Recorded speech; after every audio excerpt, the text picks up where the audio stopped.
በመጀመሪያ የምንመለከተው ይሄን አውደሪ ስናዘጋጅ ምን ዓላማ በማስመልከት ነው የሚሉትን ሶስት ነገሮች እንመለከታለን። የመጀመሪያው ዓላማችን የነበረው ይሄን አውደሪ ስናዘጋጅ ለዘር ፖለቲካ ትክክለኛነት ወይም ፖለቲካል ኮሬክትነስ ሲባል አድዋ በአፍሪካን ብሎም በዓለም ላይ የፈጠነው ከባድ የርዕዮተ ዓለም ተጽዕኖ ምክንያት የነበረችውን የቤተክርስቲያንን ሚና ለመግለጥ ነው። ሁለተኛው ደግሞ አተራረካችን ለማስተካከል ነው። ማለት የቤተክርስቲያን አገልግሎት ወይም ደግሞ በአድዋ ላይ የነበራትን የቤተክርስቲያን አገልግሎት ስንናገር ታቦት ይዞ ከመሸከምና ሰራዊቱን ከማጀብ ውጭ ሌላ ነገር እንዳልነበራት ተደርጎ ይታሰባል። ነገር ግን በአድዋ ላይ የነበራትን ትክክለኛውን ሚና ለመግለጥ ነው። ሶስተኛው ነገር ደግሞ አተራረካችን ከውጭ ወደ ውስጥ ሳይሆን ከውስጥ ወደ ውጭ ለማድረግ ነው። ከውጭ ወደ ውስጥ ማለት ዩሮሴንትሪክ ቪው የሚባል ሲሆን ይህ ከውጭ ወደ ውስጥ አተራረክ እኛ የራሳችንን ታሪክ ሰዎች ከተረኩልን በኋላ ማለትም ጠላቶች ከተረኩልን በኋላ እኛ ራሳችን ደግመን የምናራግበት ሂደት ነው። ነገር ግን ይህ መሆን የለበትም። ምክንያቱም ውጮች ከተረኩልን በኋላ እኛ መተረካችን የተለያዩ የታሪክ ስህተቶች እንዲፈጠሩ አድርጎብናል። ለምሳሌም ደግሞ በስርዓተ ትምህርቶቻችን ወይም በስርዓተ ትምህርት መጻፍቶቻችን ውስጥ ክርስትና ወደ ኢትዮጵያ የገባው በአቡነ ሰላማ በ330 ዓመተ ምህረት ነው ይላል። ነገር ግን ትክክለኛው ክርስትና ወደ ኢትዮጵያ የገባበት ዓመተ ምህረት በ34 ዓመተ ምህረት በኢትዮጵያዊ ጃንደረባ በባኮስ አማካኝነት ነው። ይህንን አሁን እንደዚህ አይነት የታሪክ ስህተቶች የተፈጠሩት ከውጭ ወደ ውስጥ በመተረካችን ምክንያት ነው። በዚህ ምክንያት እኛ ራሳችን ከውስጣችን አንስተን የራሳችንን ታሪክ ከውስጥ ወደ ውጭ መተረክ አለብን፣ ወይም ኢትዮሴንትሪክ ቪው በተሰኘው አተራረክ መሰረት መተረክ አለብን ማለት ነው።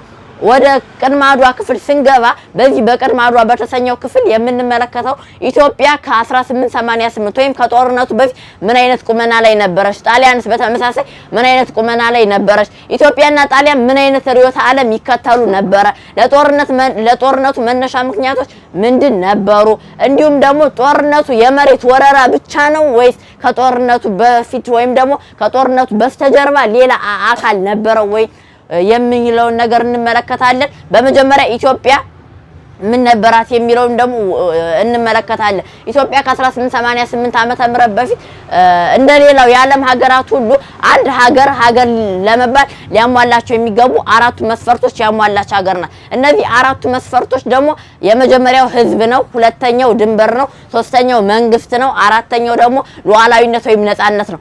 አራቱንም ያሟላች ሀገር ስትሆን አራቱንም አሟላች ስንል ግን አሁን ላይ የምናየው ግዛት ብቻ የለም ትቆጣጠር የነበረው በሙሉ አፍሪካ ሰሜን አሜሪካና ደቡብ አሜሪካ የሷ ግዛቶች እንደነበሩ የተለያዩ የታሪክ ማስረጃዎች ይነግሩናል።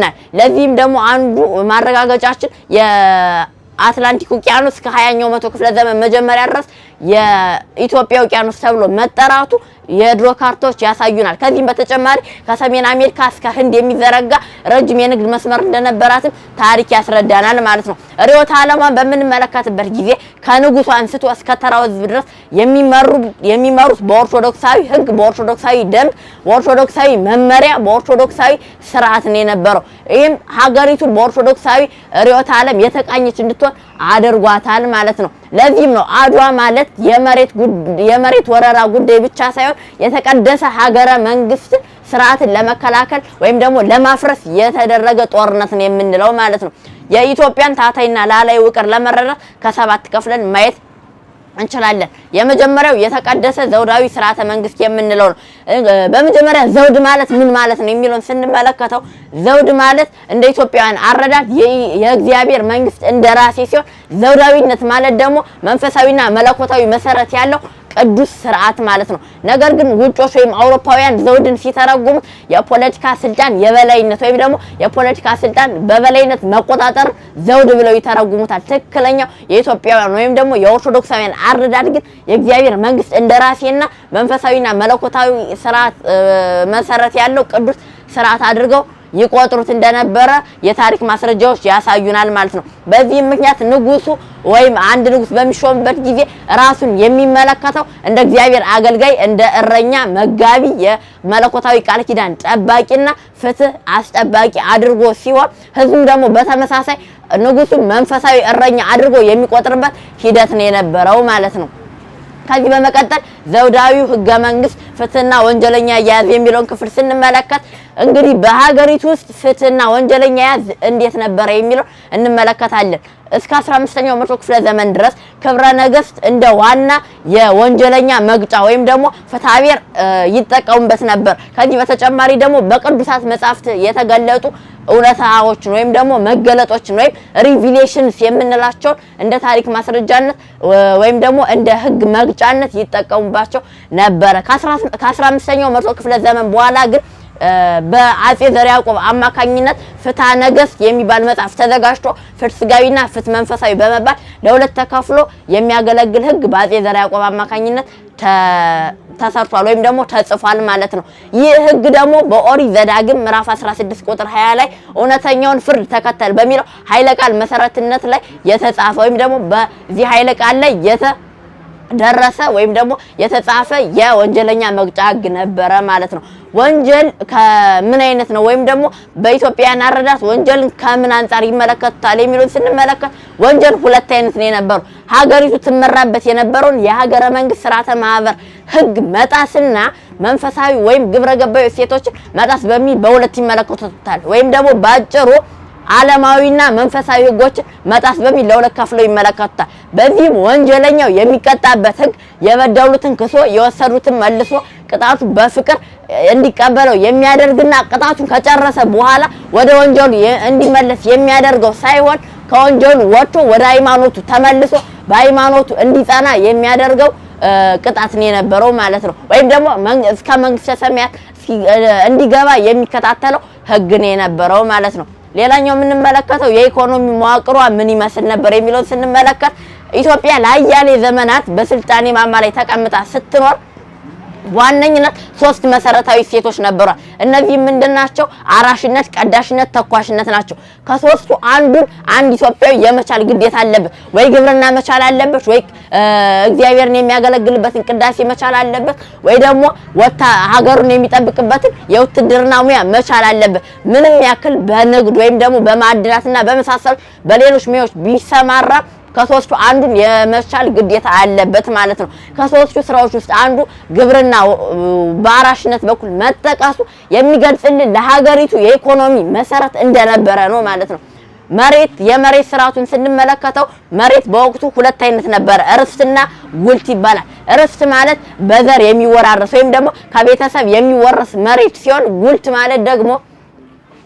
ማለት ደግሞ ከመንግስት ወይም ደግሞ ከንጉሱ የሚበረከት የመሬት ስጦታ ሲሆን በተለይ ለመኳንንትና ለነገስታት ለመኳንንትና ለቤተክርስቲያን ይሰጥ የነበረ የመሬት ስጦታ ነው። ቤተክርስቲያን በዚህ የመሬት አይነት አማካኝነት ሰፋፊ መሬቶችን መያዟን ተከትሎ ከፍተኛ የግብርና ስራዎችን ታከናውን ነበር። ከዚህ በተጨማሪ ረጅም የንግድ መስመሮችን ታንቀሳቀስ ነበረ ማለት ነው። በዚህ ምክንያት ቤተክርስቲያኗ ልክ እንደ ፖለቲካ ሁሉ የኢኮኖሚ መዋቅር ዋና የጀርባ አጥንት እንደነበረች የታሪክ ማስረጃዎች ያሳዩን ነበረ ማለት ነው። እንደ ፖለቲካ ሁሉ ኢኮኖሚ በመንፈሳዊ መርህ ይመራ ነበር። እሱም ኢኮኖሚያዊና መንፈሳዊ መርሁ ደግሞ ምንድነው የነበረው? ምድርና መላዋ የእግዚአብሔር ናት። መዝሙረ ዳዊት መዝሙር 24 ቁጥር 1 ላይ የተመሰረተ ኃይለ ቃል ነው የነበረው ማለት ነው። ቅዱስ ባስልዮስ ታላቁ ሲናገር አንተ የምታከማቸው እንጀራ የራበው ሰው ድርሻ ነው ይላል። ይህንን ኃይለ ቃል መሰረት በማድረግ ማንኛውም ኢትዮጵያዊ በሀብት ማማ ላይ ቢቀመጥ ሀብታቸውን የሚጠቀሙበት ልክ የእግዚአብሔር አድርገው በመቁጠር ራሳቸውን የእግዚአብሔር ሀብት አከፋፋይ፣ አሳላፊ፣ አድራሽ አድርገው ነበር የሚቆጥሩ። በዚህም ምክንያት ሀብታቸው ለስስት ሳይሆን ድሆችን ለመርዳት ይጠቀሙበት ነበረ ማለት ነው። ከዛ ውጭ ምጽዋት፣ አስራት፣ በኩራት፣ ቀዳሚያት እንዲሁም መባ የምንላቸው ለቤተ ክርስቲያን የሚገቡ ገንዘቦች በሙሉ እንደ ሃይማኖታዊ ግዴታ ተቆጥረው አውደ ምሕረት ላይ ሳይለመኑ ራሱ ህዝቡ አውቆ ሃይማኖታዊ ግዴታውን ተረድቶ የሚከፍላቸው ነገሮች ነበሩ ማለት ነው። አራተኛው ማህበራዊ መዋቅሩ ምን ይመስል ነበር የሚለውን ስንመለከት ስነ አምልኳዊ ወይም ሊተርጂያዊ ማህበር ማለት እንችላለን። ይህ ስነ አምልኳዊ ወይም ሊተርጂያዊ ማህበር የምንለው ሀገሪቱ ወይም የሀገሪቱ ህዝቦች በተለያዩ የደረጃና የማዕረግ ክፍሎች የተከፋፈለች ናት። በተለያዩ የደረጃና የማዕረግ ክፍሎች ብትከፋፈልም ግን በአንድ የተጣመረ መንፈስ ወይም በአንድ መንፈስ የተጣመሩ ነበሩ። እንደዚህ በአንድ ልብና አንድ አካል አድርጎ ያጣመራቸው ደግሞ የነበረው ሃይማኖታቸው ነበር። ምክንያቱም ደግሞ ከንጉሱ አንስቶ እስከ ተራው ሕዝብ ድረስ ማንም ሰው በእግዚአብሔር ፊት እኩል እንደሆነ ያውቃል። ማንም ሰው በእግዚአብሔር ፊት ኃጢአተኛ እንደሆነ ይረዳሉ። በዚህም ምክንያት ሁሉም ሰው እንደ እኩል ሊሰናገዱ እንደነበረ የታሪክ ማስረጃዎችን እንደ ዋቢነት መጠቀም ይቻላል ማለት ነው።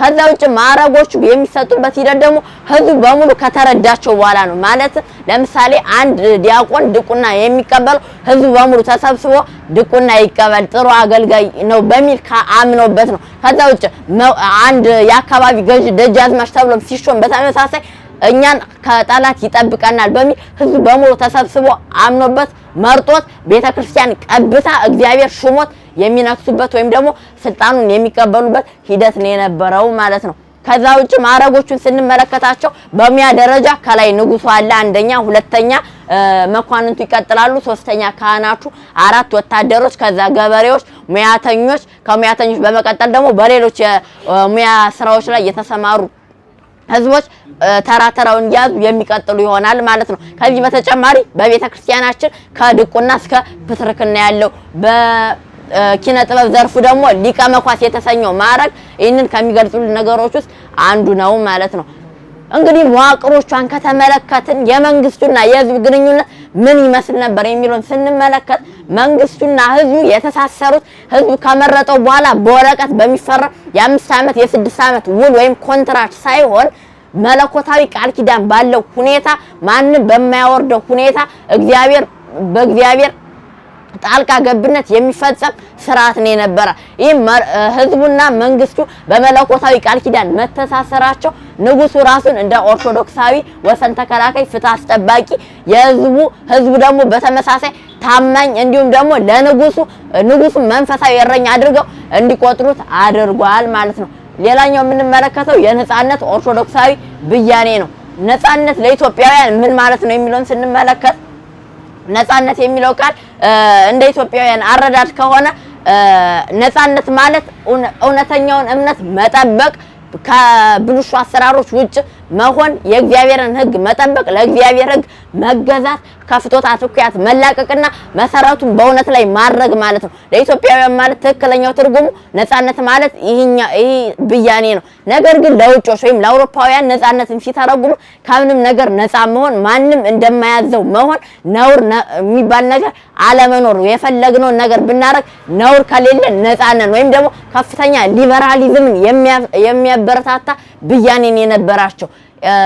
ስለዚህ ለኢትዮጵያውያንን መጥቶ ቅኝ ልግዛ ማለት በመንፈሳዊነቱ ላይ የመጣ አደጋ አድርጎ የሚቆጥረው የሀገር ፍቅር ስሜቱን የሚክል የመለኮታዊ ቃል ኪዳኑን የሚጥስ ትልቅ የመንፈሳዊ ውርደት አድርጎ ይቀበለው እንደነበረ የወቅቱ ምሁራን ይገልጹ ነበረ ማለት ነው። ከዚህ ውጭ አጼ ምኒልክ ለጦርነቱ ሰራዊቱን ያዘጋጁበት የነበረው ሁኔታም ደግሞ በተመሳሳይ ይህንን ነገር የሚገልጽልን ነው። የመከላከል ጦርነት እንግዲህ በቤተክርስቲያናችን እንደ ቅዱስ ግዴታም ጭምር ይቆጠራል። ምክንያቱም ማጥቃት ነው እንጂ በቤተክርስቲያን የማይቻለው ሃይማኖቷ እንዳጠፋ መከላከል፣ መዋጋት በቤተክርስቲያናችን እንደ ቅዱስ ግዴታ እንደሚቆጠር ሰራዊቱን በማስታወስ እንዲሁም ደግሞ የአዲሷ ጽዮን ትርክት የሚባለውን በመጠቀም አጼ ምኒልክ ሰራዊቱን ያነሳሱት እንደነበር የታሪክ ማስረጃዎች ያሳዩናል። ስለዚህ ለአንድ ኢትዮጵያዊ ወይም ለአንድ ኦርቶዶክሳዊ አድዋ ማለት የእግዚአብሔር ፍርድ መግለጫ የመለኮታዊ ነጻነት ማረጋገጫ ቦታ ሲሆን አድዋ ላይ መሳተፍ ማለት ደግሞ በሃይማኖቱ እንዲሁም በሀገሩ ላይ የመጣውን ወረራ መከላከል ማለት ተደርጎ ይቆጠር ነበረ ማለት ነው። እንግዲህ እንደዚህ አድርገው ነጻነትን እንዲረዱት ያደረጋቸው ስነልቦናዊ ውቅር ከየት መጣ የሚለውን ስንመለከተው ውቅሩ የሚጀምረው በትዳር ጊዜ ነው። አንድ ባልና ሚስት በሚጋቡበት ጊዜ ምን ጊዜም በተክሊል አሊያም በቁርባን ነው። ከሁለቱ የጋብቻ አይነቶች አይወጣም። በወቅቱም ደግሞ ከሁለቱ ውጭ የሚጋባ ሰው ወይም ደግሞ በቅዱስ ጋብቻ የማይጋባ ማንኛውም አካል ኦርቶዶክሳዊ ተደርጎ አይቆጠርም ነበር። በዚህ ምክንያት በጥንቃቄ ተጋብተው ልጁ ይወለዳል። ነገር ግን ልጁ ከመወለዱ በፊት ሩካቤ የሚደረግበት ከበዓላት፣ ከአጽዋማት፣ ከሰንበትና ከወር አበባ ቀናት ውጭ በሆኑ ቀናት ነው። በዚህ ምክንያት ልጁ በጥንቃቄ እንደሚወለድ ያስረዳናል። ልጁ ከተወለደ በኋላ ደግሞ በ3 ዓመቱ አካባቢ የእህል ስጦ መጠበቅ ይጀምራል።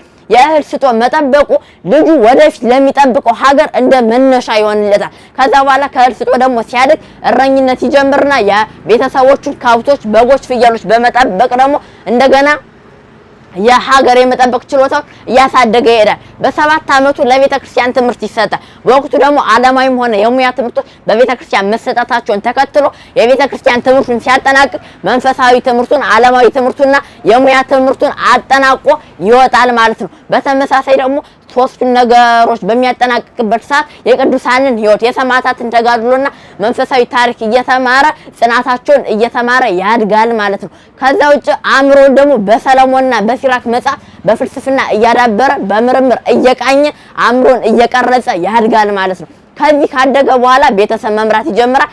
ወደፊትም ሀገር መጠበቅ ይጀምራል ማለት ነው። እንደዚህ ሆኖ ማደጉ በዋነኝነት ያሉት ጥቅሞች ምንድናቸው? የመጀመሪያው ጥቅሙ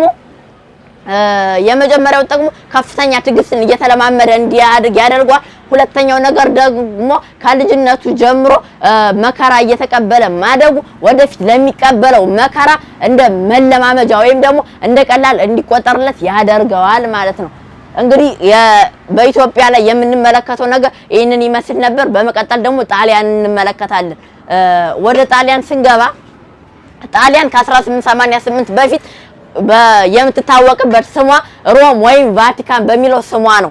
በዚህም ምክንያት ወደ ንጽጽራችን ከመግባታችን በፊት አተራረካችንን ቅድም እንዳልነው ማስተካከል ይኖርብናል። ማለትም ሰራዊቱ አድዋ ላይ ሲመጣ ምን አይነት ስነ ልቦና ነው ያለውን የሚለውን ስንመለከተው ውጮች ወይም ጣሊያናውያን በሚተርኩበት መንገድ ነው እኛ እየተረክነው ያለነው። ይህ ምን ማለት ነው? የኢትዮጵያ ሰራዊት ማለት ህብረት ያለው በአግባቡ ግን ያልታጠቀ የጥቁር ቅኝ የመገዛት ጽንሰ ሐሳብን ለመቃወም ወደ ጦርነት የመጣ ቤተክርስቲያኗ ደግሞ ታቦትን በማጀብ ከሊቅ እስከ ደቂቅ የዘመቱበት ጦርነት ነበር ማለት ነው። ይህ አተራረክ ግን ትክክለኛው የኢትዮጵያውያን አተራረክ አይደለም፣ ወይም ደግሞ የጠላት አተራረክ ወይም ሪዳክሽኒስት የምንለው አተራረክ ነው ማለት ነው።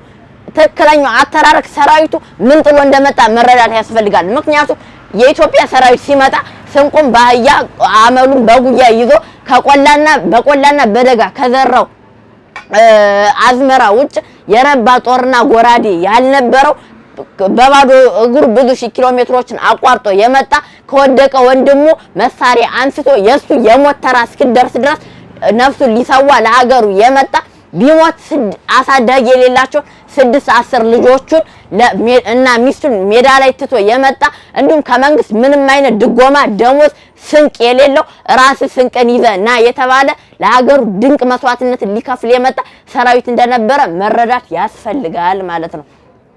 ወደ ንጽጽራችን ስንገባ ኢትዮጵያ በኦርቶዶክሳዊ ክርስቲያናዊነት ወይም በኦርቶዶክሳዊ ርዕዮተ ዓለም ላይ የተቃኘ ነገረ መለኮታዊ ስልጣኔ ሲኖራት ጣሊያንን ጨምሮ የአውሮፓ ሀገራት ደግሞ በዳርዊኒዝም ብሔራዊነት ወይም ደግሞ ናሽናሊዝም፣ ቁሳዊነት ወይም ማቴሪያሊዝም ተጽዕኖ የተገነባ በፍጥነት ወደ ሴኩላርነት የሚያመራ ኢንዱስትሪያል ሲቪላይዜሽን ወይም ኢንዱስትሪያዊ ስልጣኔ የነበራት ሀገር ነበረች ማለት ነው።